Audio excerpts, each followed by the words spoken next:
কত মসজিদ বানিয়ে গেলেন, আবার কত আলিয়া মাদ্রাসা উপহার দিয়ে গেলেন, হেফজ মাদ্রাসা দিয়ে গেলেন, মসজিদ করে গেলেন।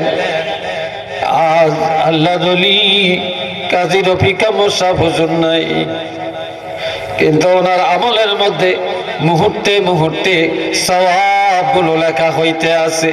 যত ছাত্ররা আজকে 9 জন ছাত্র পাগড়ি নিল, এরা 30 পারা কোরআনের হাফেজ হলো। আর এই 30 পারা কোরআনের হাদিয়া আল্লাহ পাক ওনার আমলের মধ্যে পৌঁছাইয়া দিবে। একটু মারহাবা কর না। 2 নম্বরের আমল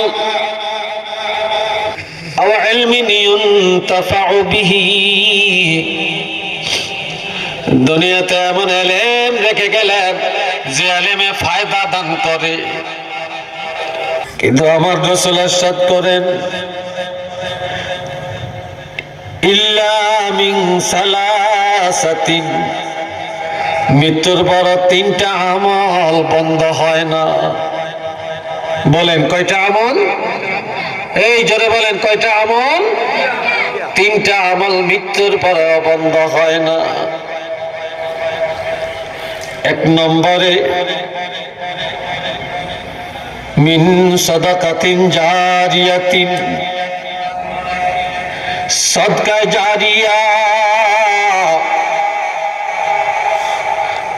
লোকটা মারা গেছে, বাপ যে লোকই মারা গেল না কেন, মৃত্যুর আগে দুনিয়াতে সদকা করে গেছে, সদকায়ে জারিয়া যেটা জারি থাকে।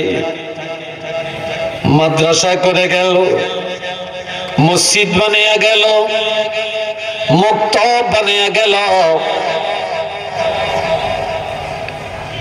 অথবা পীর মাশায়েখের খানেকা বানিয়ে গেল। এগুলা সদকায়ে জারিয়া। কিন্তু আজ তিনি দুনিয়ায় নাই, সব আমল বন্ধ।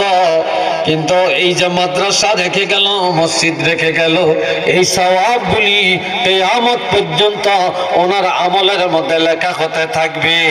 এর থেকে এক